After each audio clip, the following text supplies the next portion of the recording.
stumbling out of bed, and I still got you in my head from all those pretty words you said. It's like I'm wasted. Every time I see your face, I'm losing track of time and space. I don't know where I am. It's like I'm wasted, and I won't waste it. And I promise that I will stand by you forever. I can't get you out of my mind. I will follow you wherever, and I won't waste it. Hello guys. If you're a returning subscriber, welcome back. If you're a new subscriber, hi. I'm Leanna. I make videos about my family and recovering from my traumatic childhood. Today's video is about homeschooling because we are homeschoolers. I tell you a little bit about my family. I am married to my husband Rob. We've been married for I don't know how many years. We have 4 kids together. Our oldest is in 8th grade.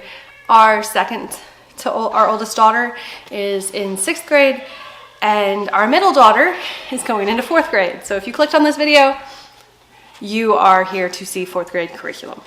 And you are either wondering what we're using or you're trying to get some ideas for you. This video is about what we're using. I'm not saying it's not sponsored. It's not a you should do this. This is just what we're doing. And hopefully you get some ideas from what we're doing for your own family. So I'm going to start by saying that I don't do a lot of book work with my kids. I'm an eclectic homeschooler, so we've done unschooling, we watch documentaries, we use classes, we've pulled in different things over the years, but we do have workbooks that we use for our kids to give extra practice on things we feel they need extra practice on, or to kind of give us a guide as we go. We are in the state of Ohio, and the state of Ohio does require that we have foreign language. For this year, we're going to do what we've done in the past and use Duolingo again for our 4th grader, for her to practice. She's going to pick out the language she wants to practice this year.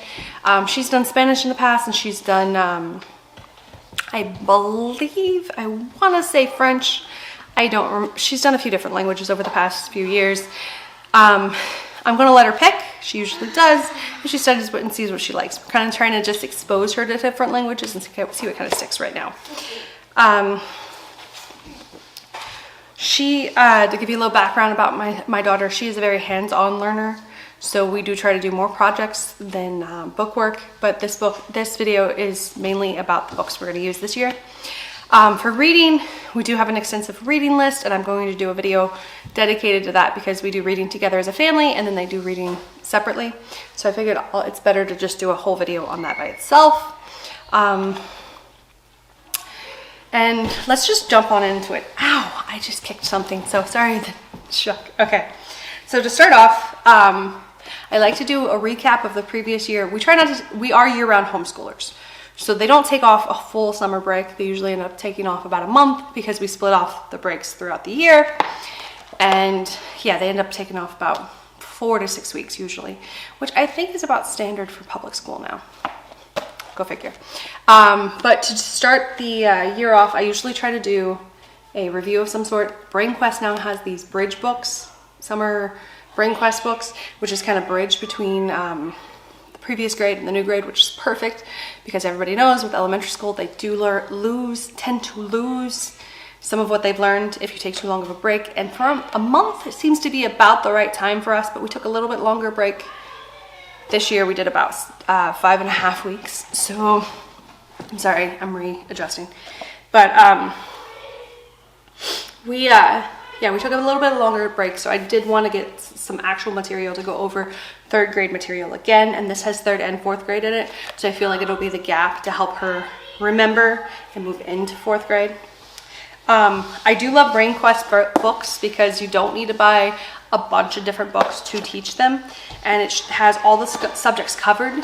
I'll give you some pros and cons of using the Brain Quest curriculum, if you can really call it that. It's just a workbook. But I got her the Brain Quest grade 4 workbook for this year, and as you can see from the side right here, it does cover all the subjects, and it color codes the subjects so they know, so you can skip around to show them to each subject.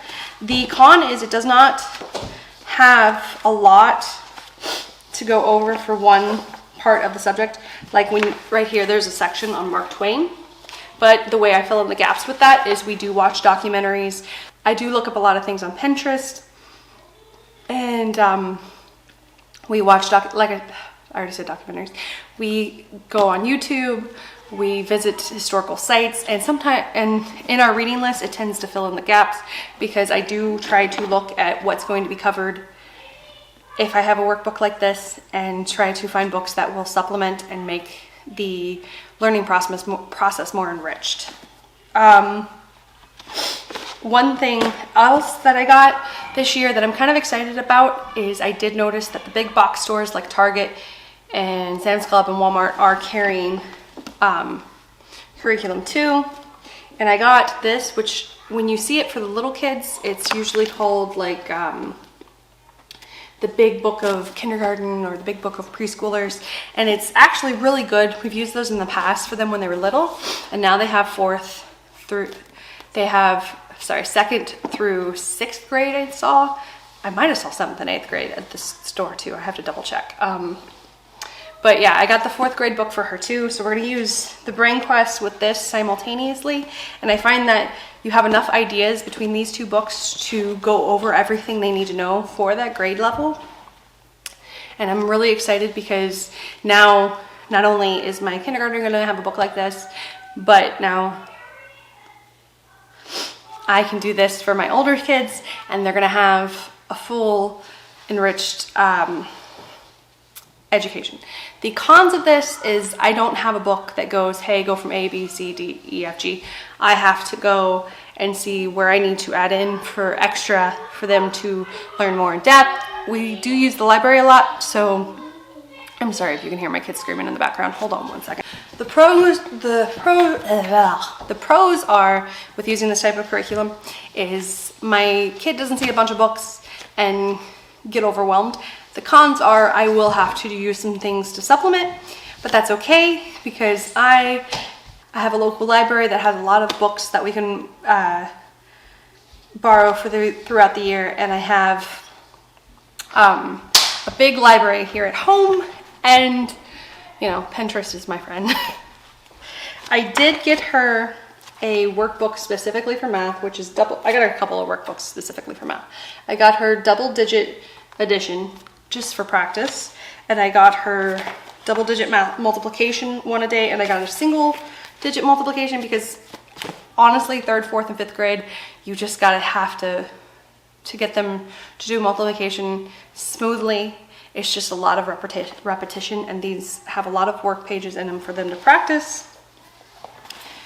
And that is really the short end of it for 4th grade. I do have a reading list. Like I said, I'm going to do another video about that later on, but that's really what we're going to do. I am looking into a handwriting curriculum for all of my kids for extra practice, but I do find that we don't necessarily need that, but with them practicing with their assignments that they get for all grade levels that I've done, is one thing about my family is we don't do spelling.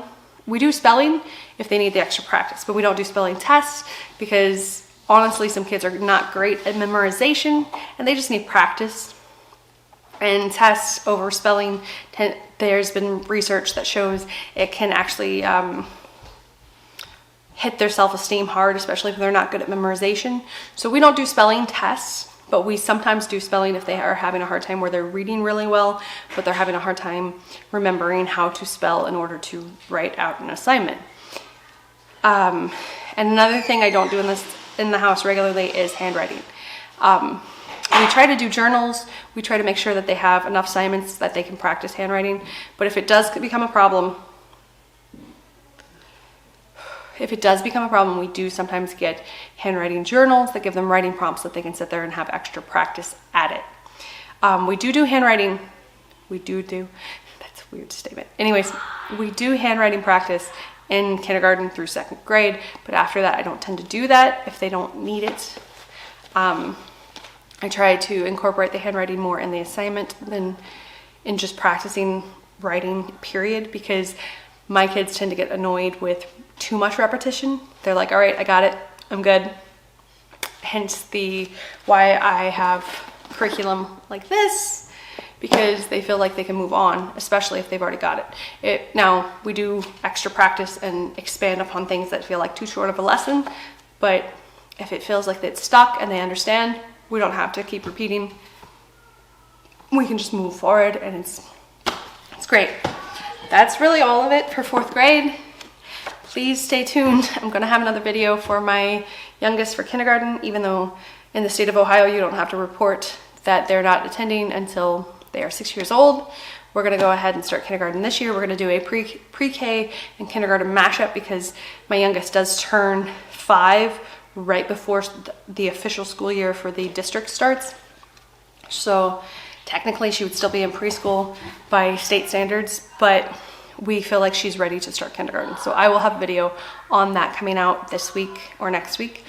Depends on when this goes live. I have it all lined up. We'll see what happens. For those that are here for the farm and the homesteading vlogs, I am going to put out a vlog showing our new chickens, because they did just arrive, and I will have a video on us building the coop. And for those that are here for the videos on how I have overcome my traumatic past, don't worry, I haven't forgot about you guys. I have a few things in the works for that, but this is the busiest time of the year for our farm and our homeschooling, so I really feel like I need to focus on that, at least for right now. Thank you guys so much for watching.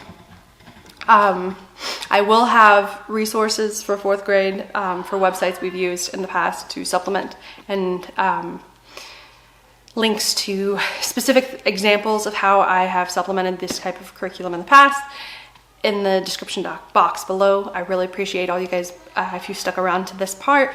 Thank you so much for watching. Stay safe out there, make good choices, and I will see you guys on the next one. Bye guys.